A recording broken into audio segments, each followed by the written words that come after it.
All right. This is going to be a little bit experimental. And I will start my first epigraph from Etienne Balibar's Equal Liberty takes us straight to the heart of the matter, to a counter-power. It is necessary to institute a counter-power in the face of legitimate power that has become the mere property of those who exercise it or the expression of governmental or administrative routine. This essay continues a conversation with Etienne about the possibility and the productivity of conceptualizing what I will call here, for syntactic purposes, the counter-move. By counter-move, I mean the movement of thought and practice, the action that is captured by adding the prefix contre, or counter, to another concept. In general, that movement is not so much a concept in itself, but instead the creator, the producer of concepts, almost by definition. It's a concept factory. The counter-move produces rich, constructed mental representations. It practically defines the distinction between concept and notion. Nothing here is intuitive and immediate with regard to the counter-move. On the contrary, it's a complex, constructed, and somewhat stabilized over time. It's our intellectual work product. It's the infrastructure to so many concepts. And in fact, if one looks, for instance, in the Oxford English Dictionary, the entry becomes a litany, a catalog, an enumeration of counter-concepts. Counter-address, counter-advise, counter-affirm, counter-ambush, counter-avouch, counter-beat, counter-bid, counter-bore. I'm only at the B's, right? Each one with its early etymological use. Now, the counter-move is uniquely generative, and many of us share a certain romantic attachment to the practice itself, as it is so intuitively linked to disobedience, to resistance, to countering power. Like the concept of solidarity, it feels as if it has a particularly useful valence, a real political potential. But like the concept of solidarity, or the concept of internal frontiers, or many of the other concepts we've heard, it does not have inherently or necessarily a progressive or left directionality. It has this equivocal potentiality. It too goes a bit all over the place, and it can be deployed against the interests of a progressive agenda, as in what Robespierre would refer to as the counter-revolutionary, or, depending on your reading, what Pierre Rosanvallon would refer to as the counter-democracy. And of course, I'm here in Equal Liberty, or rather actually in its footnotes. Or also in the idea of a counter-violence, as opposed to an anti-violence that we heard about earlier. Of course, there are in Etienne's Equal Liberty and the other writings multiple deployments of the counter-move. There is the counter-racism, there is the counter-populism that we just heard about in Michel's talk, there is the counter-power on the screen. And then there's also this important counter-move which first falls on the ledger of the dark side. The crisis, and this is in Equal Liberty, the crisis of the national social state correlative to globalization, the reproletarianization that constitutes both its result and one of its objects from the side of the dominant classes of financial capitalism gives rise to a whole series of national or international political initiatives that relate to what could be called a preventive counter-revolution. So the notion of preventive counter-revolution, more so than a neo-imperialism. The dark side, as well, of course, as when possibly one could turn this around, although not necessarily. This may remain dark, it depends. We'll have to see later when we talk to Etienne about it.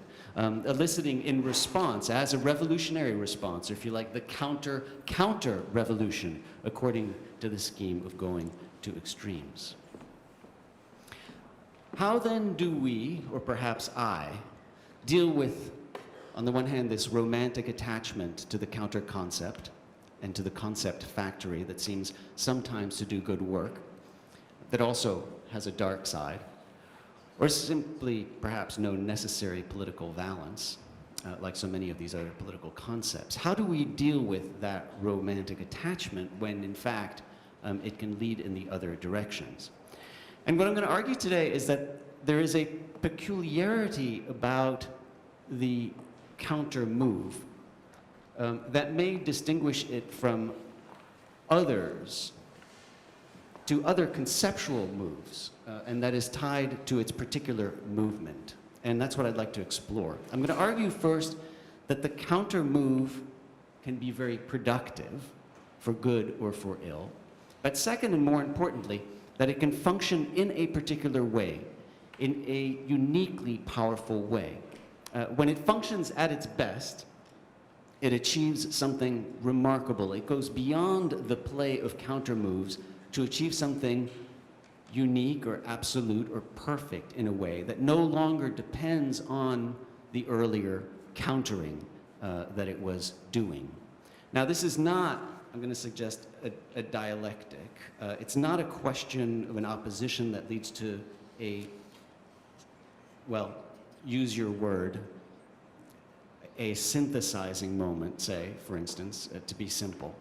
In fact, the original counter move is different from the opposition at the heart of the dialectic, and I'll come back to this. The stage of perfection that I'm trying to describe is one that depends first on countering, on a parry, but then ultimately achieves its own autonomy, such that the concept achieves its own autonomy by merely indexing the former counter that it is countering, but becoming fully independent as a concept in itself, no longer as a reaction against something else. And I believe that this is different than the way that concepts generally work. So I'd like to distinguish this from, as Judith Butler was reminding us this morning, the Nietzschean idea that concepts are cumulative effects of dead metaphors, or that only it's when history is forgotten that something can become a concept, because what operates here with counter moves is different. The counter concept still always indexes a history. It remembers it. But it has become, in a way, independent of it. And so, also just to touch another conversation, and there were so many over the past 2 days, it's also possibly a, well, I wanted to touch on this question of whether the political concept is an oxymoron in this particular context, and suggest that, in fact, instead, no, it may be a tautology rather than an oxymoron. That this form of conceptualization is inherently, the counter move, the counter concept, is inherently political. And, of course, this does fit in my disposition to see relations of power everywhere, not rarely, not once a day in Providence, but practically at every moment, every second, in this room, in the disposition of the tables, in the ordering of the schedule, in the placement of the bathroom stalls, etc. Okay, so let me go then to my political concept making. If I had to give my own epigraph to the argument today, I'd turn to Joseph Conrad's novel, The Secret Agent. And this short passage by the professor, you will recall as the figure that perhaps most inspired later anarchists and terrorists, prominently among them the Unabomber, Ted Kaczynski, who expressed a great affinity for the professor. The terrorist, the professor says, and the policeman both come from the same basket. Revolution, legality, counter moves in the same game. Forms of idleness at bottom identical. He plays his little game, and so do you, propagandists. But I don't play. Now, you may recall that the professor had strapped on him at all times flasks of explosives and carried a detonator in his hand at all moments, ready to blow himself up and everybody around him. Conrad, who would always label his characters for us, referred to the professor as the perfect anarchist. And what was that he was after, the perfect anarchist? What is it you are after yourself, Ossipon would ask him with indignation. A perfect detonator, he says. Now, one could assume from the novel that the professor himself had begun as a simple anarchist, caught in these counter moves, caught in the play, in the game, in the parry. That he was part of the dance, of this judo of counter moves, but that he had gone beyond them in order to achieve the state of being the perfect anarchist. Of course, the perfect anarchist that does index anarchism and the counter moves itself. But what I would suggest it is that precisely going beyond the counter moves to this other level, somewhat autonomous of the counter moves themselves, that becomes perfected. And so, referring to himself and the fact that he always straps explosives on himself, the professor remarks contemptuously to Ossipon. He says, "They know," this is the police, "I shall never be arrested. The game isn't good enough for any policeman of them all. To deal with a man like me, you require sheer, naked, inglorious heroism." And it is, of course, the professor who has the last scene in The Secret Agent. After the counterintelligence and the counter-espionage is all over, after Winnie Verloc's story has reached, in Conrad's words, its anarchistic end of utter desolation, madness, and despair, after her death, her brother's explosion, her murder of her husband, her own suicide, it's the professor who closes the book. The incorruptible professor, Conrad closes. He was a force. His thoughts caressed the images of ruin and destruction. He walked frail, insignificant, shabby, miserable, and terrible in the simplicity of his idea, calling madness and despair to the regeneration of the world. Nobody looked at him. He passed on unsuspected and deadly, like a pest in the street full of men. He had gone past the counter moves. All right, let me give you another example. This one actually from a passage that got me hooked on the contre move and originally interested. It was in editing Foucault's 1981 lectures at Louvain, Wrongdoing, Truth-Telling. And there's this beautiful passage, which actually I think kind of captured what he was entirely trying to do in the lectures, and that we ended up putting on the back of the book. We often speak of the recent domination of science, or of the technical uniformity of the modern world. Let's say that this is the question of positivism in the Kantian sense, or perhaps it would be better to associate the name of Saint-Simon to this theme. In order to situate my analysis, I would like to evoke here a counter-positivism that is not the opposite of positivism, but rather its counterpoint. So that's the line, right? I want to invoke a counter-positivism that is not the opposite of positivism, so one could say it's not anti-positivism, although I'm adding that, it's rather its counterpoint. It would be characterized by astonishment before the very ancient multiplication and proliferation of truth-telling and the dispersal of regimes of veridiction in societies such as ours. Now, it's not an anti-positivism, I would say, but its counterpoint. It is, in some sense, positivistic, in some sense. Foucault is here, and in his lectures at the Collège de France, tracing a history of truth, a history of regimes of truth. Here, more specifically, regimes of veridiction and truth-telling. But in the larger arc of the research at the Collège de France, he traces a history of regimes of truth. Now, that work is not anti-positivistic. It is instead a counterpoint, deploying something positivistic against a narrow positivism.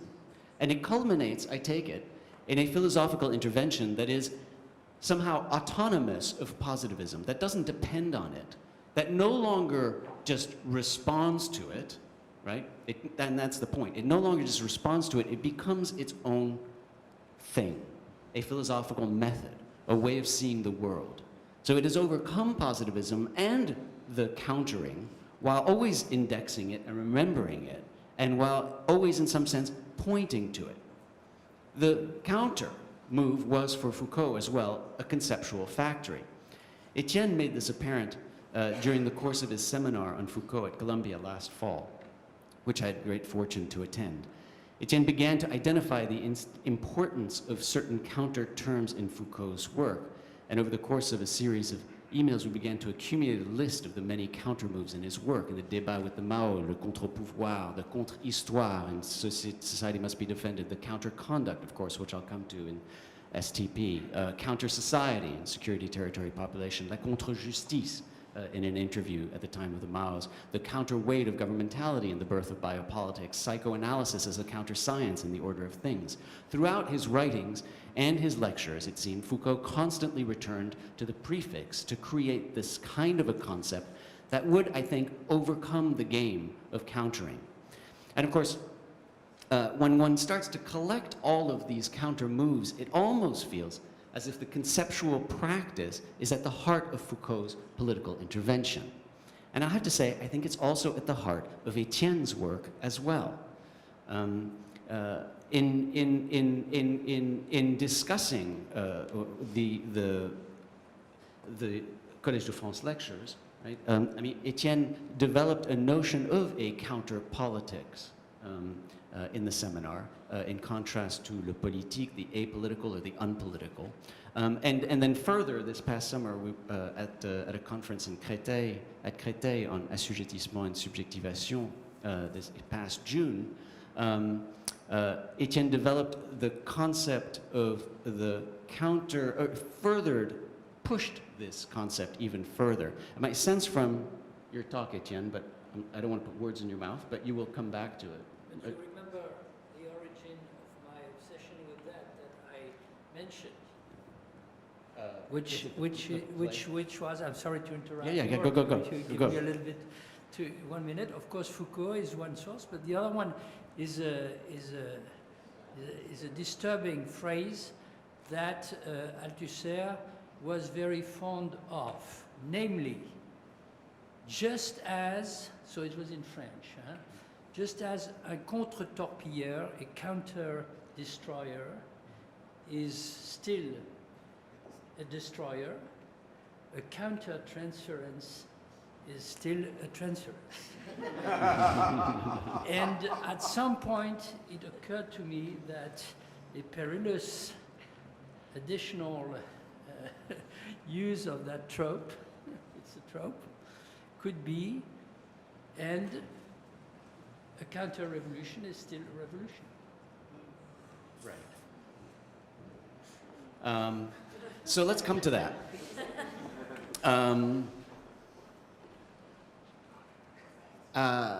Let's go to that. I'm going to skip some stuff here. This is from the back of volumes 2 and 3, of course. And the notion of contradicting, I think, is also important. And in fact, one of the ideas here would be, which I think Etienne was trying to develop, is that the idea of the contradiction is, de contredire, is actually at the heart of parousia. And so that at the heart of much of the later work of Foucault, one has again this move of countering. But let's go to the counter-revolution. I'm going to skip, so it's going to get a little bit out of order here. Okay, but I'll see if I can maintain, because the counter-revolution is important. This is the French commander, David Galula, who was the one who, in some sense, theorized counterinsurgency. From 1960, this is from a book he wrote in 1966 about counterinsurgency. Now, what's interesting about the counter-revolution as a counter-move, and it captures so much, is that it essentially takes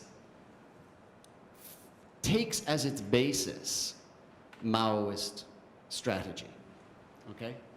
So what it's doing is it's producing a counter-revolution or a counter-insurgency on the basis of the insurgency itself and the insurgent thought itself. This is Galula. You hear it completely, right? Whatever the cause, there'll be an active minority.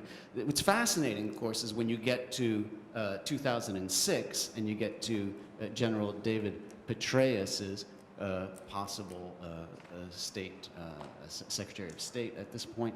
David Petraeus's, who captured counterinsurgency the best and used it most effectively. You see exactly the same thing. And he's taking this Maoist idea, right, as the basis of his counter-revolution. Now, in fact, he boils it down to this little table here, this little graph, that really summarizes Mao perfectly, and it becomes, of course, the source of American counterinsurgency doctrine, right? So now, that suggests, of course, something very interesting about the counter-revolution. Yes, it is, I take it, a revolution. It remains a revolution, but what it, and I would say,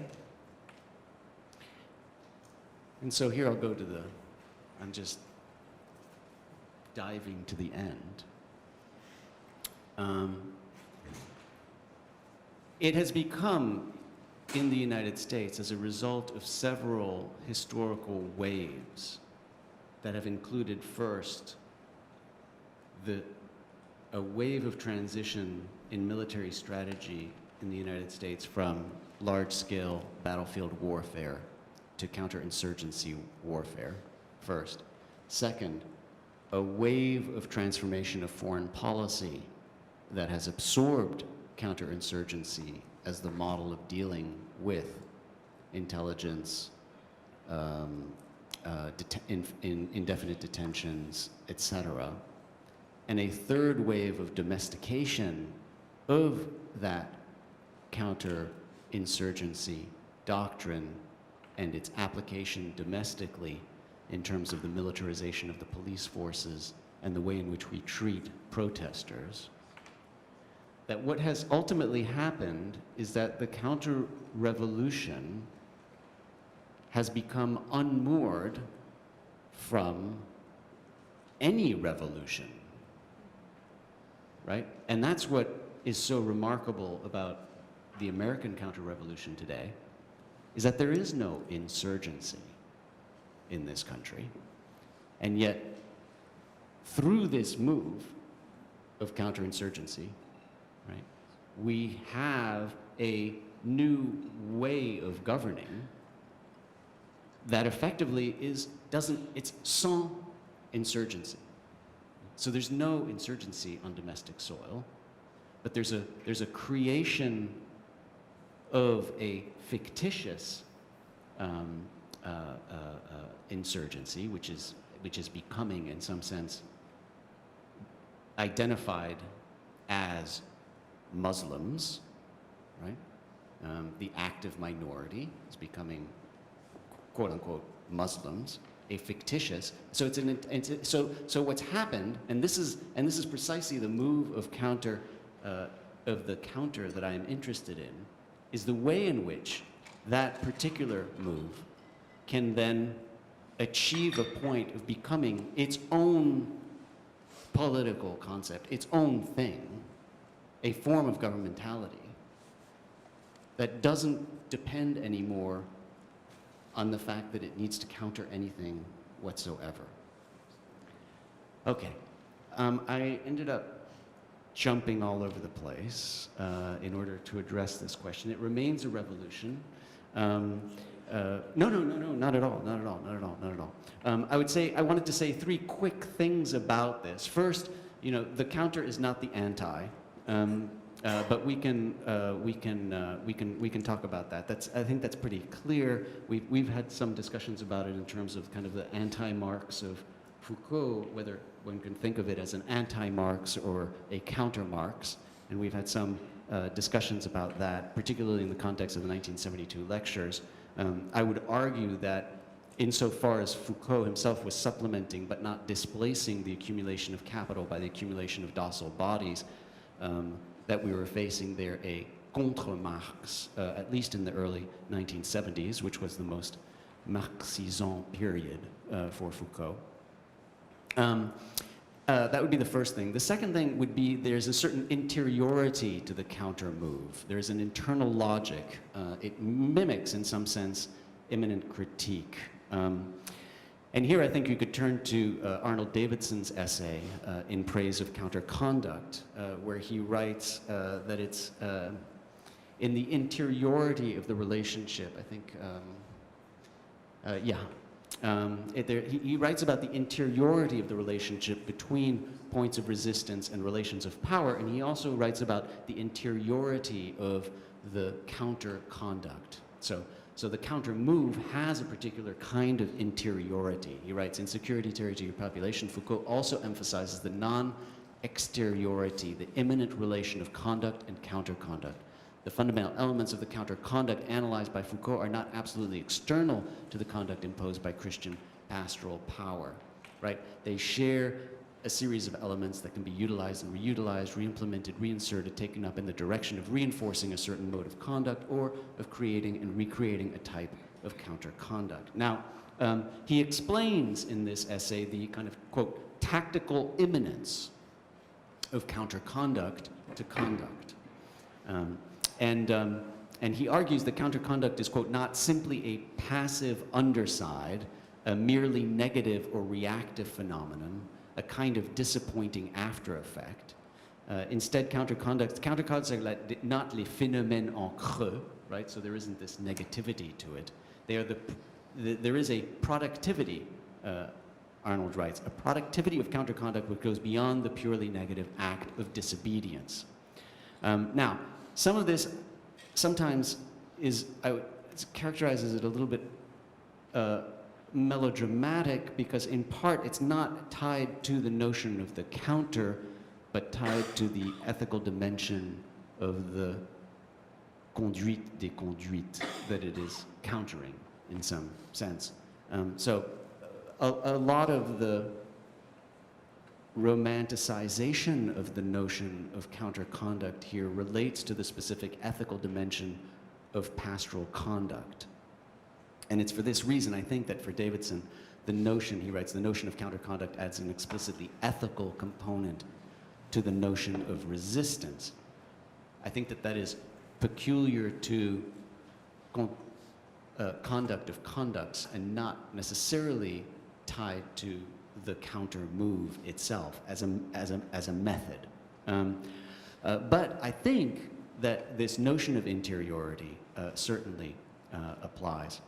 And one thing I did skip also is that there is also a lot of fluidity here, and it's not entirely clear to me, for instance, in distinguishing the anti from the counter. I mean, one needs to be careful. There's a lot of proximity, and in fact, the proximity to dialectical reasoning is there. This was from a passage, Michel Foucault, where he himself is writing about counter conducts here, counter effects. Okay, this is in the context of an interview he gave on sex and power, and he's talking about producing certain counter effects. And I dare not use the word dialectics, he said, but this comes rather close to it. So we need to be careful not to, I think, spend too much time fighting over some of this and the relation to dialectics maybe. It is close to, but it has its own particular uniqueness. And then, so the third point I was going to make had to do with the ultimate emancipation of the counter move.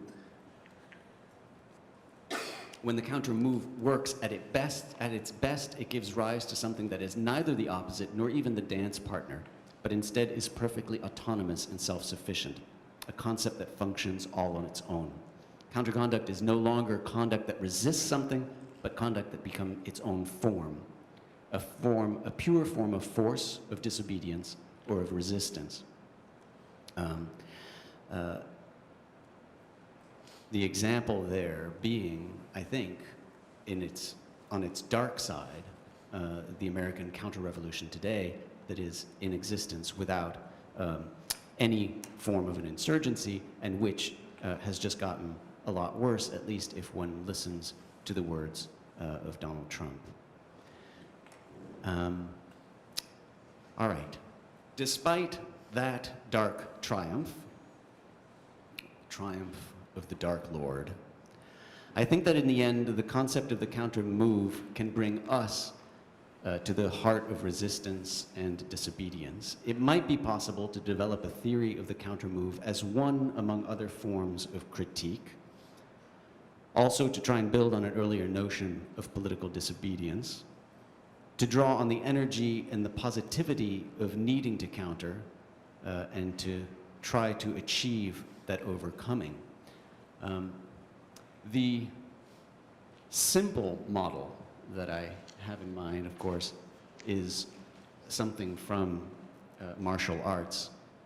although I must warn you that I know nothing about martial arts and have spent most of my life ridiculing it rather than trying to do it. But it's the jujitsu move, right, which is to take the energy of the movement one is faced with to turn it against that. So it's using the movement, and that is in part what the counter move does. And so one could imagine trying to think about that in positive terms.